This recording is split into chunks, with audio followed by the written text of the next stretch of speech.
let's talk about needs, wants, and demands for customers.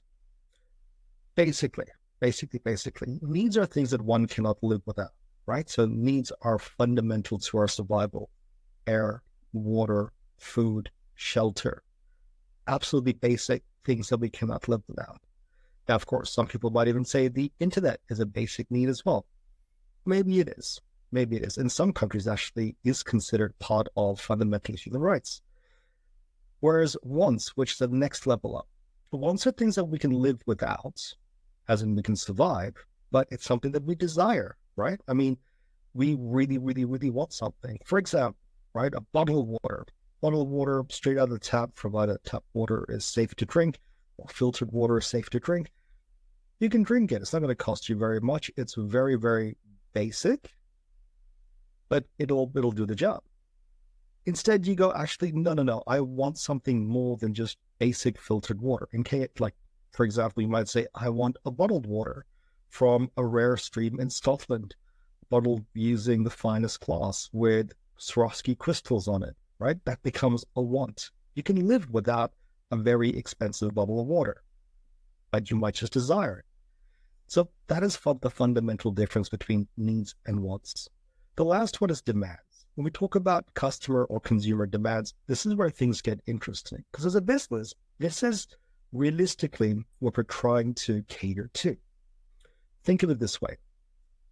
Demands are quite essentially human wants, so things that people want, that are backed up by purchasing power or buying power.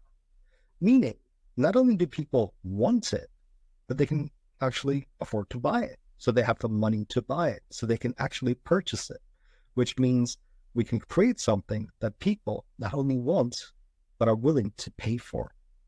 And that becomes a demand. Now, why is understanding the difference between these three really important? Well, here's the thing, right?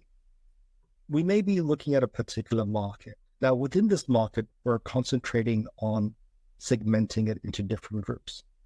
As we segment it into different groups, we find different people with different needs and different wants, quite essentially. Needs, things they can't live without. Okay, they're willing to pay a certain amount of money for it. Now, if the needs are very basic, they're not going to pay all that much for it. If the needs are quite great and there's not much competition, we could possibly charge more, but then that could be unethical. In terms of wants, now, let's say, for example, the entire market, everybody wants a particular thing. For example, let's say everybody wants a Tesla or a Mercedes or a luxury item like a Louis Vuitton. And yes, I understand Tesla and Mercedes are also luxury items as well, and something that I really want. But just because somebody wants it, it doesn't mean they can afford it, right? Now, as a business, if we're creating products that people want, but they cannot afford, we've got a problem, which is we're not going to find many people who can buy this particular product that we've created. As a result of which, when we segment the market and we identify the segments who are perfect for us, we're going to make sure that not only do they need it or want it, but they actually have the buying power to purchase it, in which case it becomes a demand. So what do we do if there is a lot of want, as in desire for a particular product? However, the purchasing power is not there for those particular segments. We need to resegment the market and find the segments who can afford to purchase the products that we're selling. If we look at the entire market and we go, economically things are really bad right now and no one can afford to buy the products we're selling, then we really need to rethink the what we do, the how we do, and even the why we do, and maybe go back to the drawing board and create a new series of products that people can afford so that they can still be our customers. I think what's really interesting in the next few years, as the global economy is going to go through a rough patch, at least I believe it's going to go through a rough patch, we are going to see organizations creating a whole series of products that their customers can still purchase or will be within their purchase reach. This is quite essentially looking at repricing products, but also designing new products that are more suited to the needs of the customers or consumers. The car market in general is quite interesting.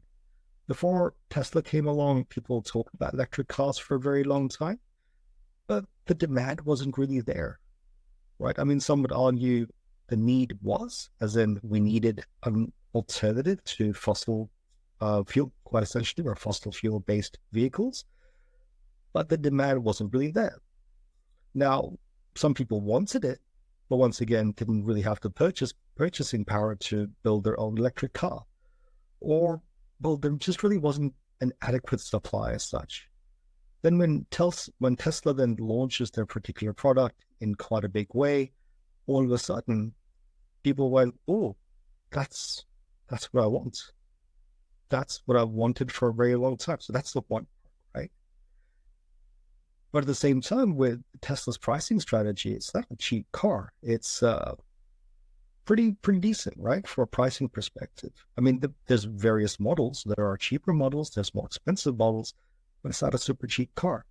So from a demand perspective, segments in the overall market were found, and that particular segment not only wanted this particular vehicle, but could also afford to buy this particular vehicle, which is why demand for electric vehicles in general has gone up so much over the years. And now a lot of organizations, as in a lot of car companies, are looking at creating electric vehicles, even one day moving away from fossil fuel based vehicles. So it's a very interesting space in which we live.